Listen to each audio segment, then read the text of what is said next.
Hey there, welcome back to HSA blogs. तो दोस्तों, आज का हमारा ये वीडियो एक इंफॉर्मेटिव वीडियो रहने वाला है related to the problem I faced on my car. तो वीडियो चालू करने से पहले मैं आपको बता दूं कि मैं बैठा हुआ हूं टाटा नैनो की 2014 एलएक्स मॉडल के अंदर। और दोस्तों, जो कहानी शुरू होती है वो वहां से होती है जब मैं इस कार को लेकर ट्रिप पे निकला था। अप्रोक्सीमेटली 60 किलोमीटर का छोटा सा एक ट्रिप था जिसमें मुझे इस गाड़ी ने दिक्कत किया। वो था एक मिसिंग प्रॉब्लम। तो सबसे पहले मैं गैरेज में लेकर गया गाड़ी को, और जब डायग्नोसिस के लिए गैरेज में इस गाड़ी को खड़े किया तो उन्होंने बोला कि अगर ये प्रॉब्लम है हम इसको स्टेप वाइज चेक करेंगे।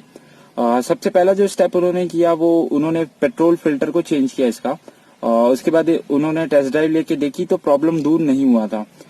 नेक्स्ट थिंग उन्होंने क्या किया कि वो बोले हो सकता है कि करंट का जो दिक्कत है वो इंजन का जो फ्यूल बर्निंग है उस पर दिक्कत कर सकता है अगर स्पार्क प्लग में अगर कार्बन जमा हो गया तो उन्होंने कहा कि कार्बन प्लग को हम जो कार्बन को साफ कर देते हैं स्पार्क प्लग से, तो हो सकता है ये जो दिक्कत है उसका सोल्यूशन हमें मिल जाए।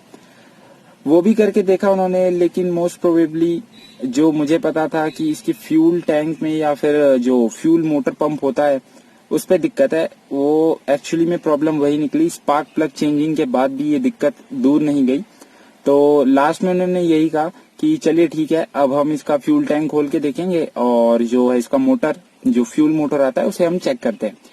तो एट लास्ट दोस्तों, प्रॉब्लम वही थी। जो फ्यूल टैंक में था, जो पेट्रोल था, वो मोस्टली ब्लैक कलर का हो चुका था।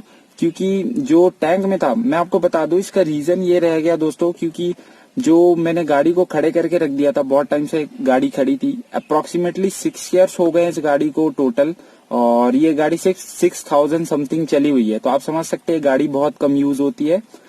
तो दोस्तों, यही दिक्कत थी। जो फ्यूल टैंक था वो पूरा भरा हुआ नहीं था, हाफ फिल्ड फ्यूल टैंक था, तो उस पे रस्टिंग हो गई। और वो जो रस्ट है, रस्ट पार्टिकल्स पूरे गाड़ी के टैंक में चारों तरफ लग चुके थे। तो एक्चुअली में जब पेट्रोल फिलअप किया गया तो पेट्रोल फिलअप होने के बाद पूरा पेट्रोल जो ऑलमोस्ट आगे पीछे जो रस्ट था वो पूरा एब्जॉर्ब करके ब्लैक कलर का समथिंग हो गया था। और उसके बाद फिर क्या हुआ दोस्तों कि जब मैं गाड़ी को लेके गया तो जो फ्यूल पंप होता है, फ्यूल पंप में एक फिल्टर लगा हुआ होता है छोटा सा, शायद आप में से बहुत लोगों को पता हो। तो जब फ्यूल पंप के वो जो फिल्टर में अगर कचरा फंस जाता है तो जो फ्यूल कंजप्शन में या फ्यूल को इंजन तक पहुंचने में दिक्कत होती है। तो एक्चुअली दिक्कत वही थी, जो कचरा था, रस्ट पार्टिकल्स थे, पूरी तरीके से पेट्रोल में मिक्स हो गए थे, और जो दिक्कत कर रहे थे वही फ्यूल को जो है इंजन तक पहुंचने नहीं दे रहे थे। तो इसलिए जो गाड़ी है बीच बीच में मिस करती थी। और क्रैंक प्रॉब्लम, अगर आप चाबी को मतलब इग्निशन ऑन करके वापस गाड़ी को टर्न ऑन करते हैं स्विच ऑफ करके, तो वो दिक्कत क्या है दूर हो जाती थी। मैं आपको समझाता हूँ। जब भी कोई मोटर यूज होता है तो वो सक करता है पेट्रोल को वहां पे, तो उसके साथ रस्ट पार्टिकल भी सक होते हैं। तो जब मोटर चालू है तो वो कंटिन्यूसली जो सकिंग करते रहता है पेट्रोल की, तो जो उसके फिल्टर पे है वो पार्टिकल्स आके जम जा रहे थे। और सडनली जब हम क्रैंक को ऑफ करते हैं, मतलब इग्निशन ऑफ करते हैं गाड़ी का, तो वो मोटर सेक्शन छोड़ देता है और जो पार्टिकल्स है वो वापस नीचे टैंक में गिर जाते हैं। तो फिर उसके बाद जैसे ही ऑन करोगे तो कुछ टाइम तक गाड़ी चलती थी दोस्तों, और बीच बीच में फिर यही मिसिंग की दिक्कत होती थी और गाड़ी टोटली सडनली ऑफ हो जाती थी। तो इस दिक्कत का सॉल्यूशन उन्होंने यही निकाला कि टैंक को रिप्लेस कर दीजिए। तो उसने पहले बोला कि चलिए देखते हैं, पहले क्लीनिंग का प्रोसेस हम करके देखते हैं, हो सकता है ज्यादा ना हो तो क्लीनिंग पे हो सकता है ये ठीक हो जाना चाहिए। तो दोस्तों, क्लीनिंग करवाया मैंने और जो दिक्कत थी वो दूर हो चुकी है अब मेरे गाड़ी से। मेरी गाड़ी कोई भी मिसिंग प्रॉब्लम अब क्रिएट नहीं कर रही है। अप्रोक्सीमेटली जो वीडियो का कंक्लूजन है यही है कि अगर आपको इस तरीके का कोई दिक्कत आता है और जो मैकेनिक है आपको बोल रहा है पहले स्पार्क प्लग देख लीजिए करते हुए, तो आप सडनली सबसे पहले जाइए अपना फ्यूल पंप चेक करवाइए। अगर आप ऐसा नहीं करते हैं तो जैसे कि मुझे आपको मैं दिखाता हूँ जो बिल बना है टोटल, अप्रोक्सीमेटली जो काम हो जाना चाहिए था 400 to 500 के बीच में काम हो जाना चाहिए था, इससे ज्यादा का ये काम था नहीं। और जो टोटल कॉस्टिंग हुई है वो अराउंड 2300 की हो गई मुझे, जिसमें उन्होंने जीएसटी वगैरह सब इंक्लूड किया, स्पार्क प्लग चेंज किया, फ्यूल फिल्टर बदला। हाँ, वो मैं मानता हूँ कि सही था, फ्यूल फिल्टर तो बदलना ही था, क्योंकि जो अगर टैंक में कचड़े फंसे हुए हैं तो वो कहीं ना कहीं जाके आपके फिल्टर पे भी जैम हो जाते हैं, तो फिल्टर को तो चेंज करना ही था। तो मैं आपको दिखाता हूँ जो बिल बना के गैरेज वाले ने दिया था, आपको थोड़ा उससे ज्यादा समझ में पड़ेगा। सो दोस्तों, ये है वो बिल जो माँ परमेश्वरी मोटर्स गैरेज का नाम है जिन्होंने मुझे प्रोवाइड किया था। आप देख सकते हैं शुरुआत में लिखा हुआ है स्पार्क प्लग, और उसके दोनों स्पार्क प्लग उन्होंने चेंज किए थे। आई डोंट नो इसकी जरूरत थी या नहीं, मुझे लगता है कि नहीं होने चाहिए थे क्योंकि गाड़ी सिर्फ 6000 किलोमीटर ड्रिवन है। 220 के 2 पड़े थे मुझे वो। और उसके बाद देख सकते हैं फ्यूल फिल्टर इन्होंने लिखा हुआ है जो कि 90 रुपीज लगाया है।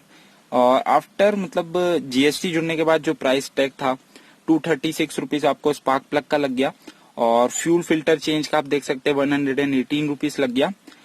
फ्यूल टैंक क्लीनिंग का देख सकते हैं 600 लिखा है, जीएसटी के बाद 708 रुपीज उन्होंने कॉस्ट किया मुझे, जो कि मेरे ख्याल से ज्यादा है, बहुत ज्यादा है। क्योंकि जो नैनो का फ्यूल टैंक है दोस्तों वो बहुत छोटा सा है।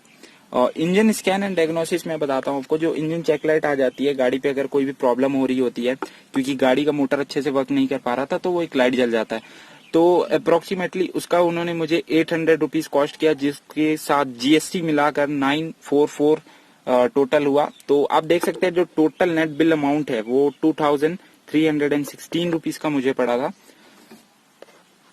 तो दोस्तों वीडियो का जो कंक्लूजन है, मैं आपसे यही कहना चाहता हूं कि अगर आप अपने गाड़ी को कहीं पे भी रिपेयर कराने ले जा रहे हैं या गैरेज पे ले जा रहे हैं इस तरीके की दिक्कत या प्रॉब्लम के साथ, तो आपको थोड़ा सा सतर्क रहना है इस मामले में और आपको सीधा डायग्नोसिस कराना है, टैंक क्लीनिंग करा देनी है इसकी, जो कि अप्रोक्सीमेटली आपका खर्चा 500 से 600 के बीच में मेरे ख्याल से कहीं भी कर दिया जाएगा।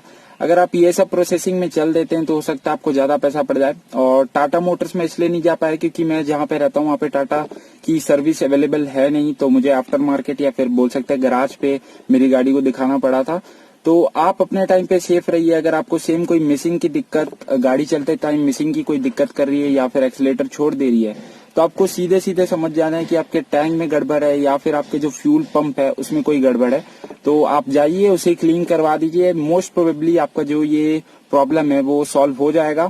और जो भी आपको अपना स्मार्ट बन के रहना है, आपको गैरेज वाले के सामने झुकना नहीं है। वो जो भी बोलते हैं वो ज्यादातर पैसा कमाने के लिए ये सब आपको स्टेप्स बताएंगे। तो उम्मीद करता हूं दोस्तों आपको ये वीडियो पसंद आया होगा, और अगर ये वीडियो आपको इन्फॉर्मेटिव लगता है तो आप इस चैनल को जरूर सब्सक्राइब कर लीजिए। मैं और भी ऐसे वीडियोस अपने एक्सपीरियंस इस चैनल पे शेयर करता रहता हूं। और ये जरूर बोलूंगा यार कि मतलब जितने भी व्यूज पड़ रहे हैं वो सब्सक्राइब कंपेयर टू सब्सक्राइब बहुत कम है। मतलब व्यूज बहुत ज्यादा जा रहे हैं लेकिन सब्सक्रिप्शन कम आ रही है चैनल पे। तो आपसे गाइज रिक्वेस्ट है, अगर आप देख रहे हैं इस चैनल पे वीडियो को देख रहे हैं, आपको वीडियो इन्फॉर्मेटिव भी लग रही है, तो इस चैनल को यार जरूर सब्सक्राइब करके जाओ, अपने लव्ड वन के साथ शेयर कर दो। और अगर आप नैनो लवर है फिर तो ये चैनल जरूर सब्सक्राइब करके जाइएगा। So catch you there in the next video, till that good bye.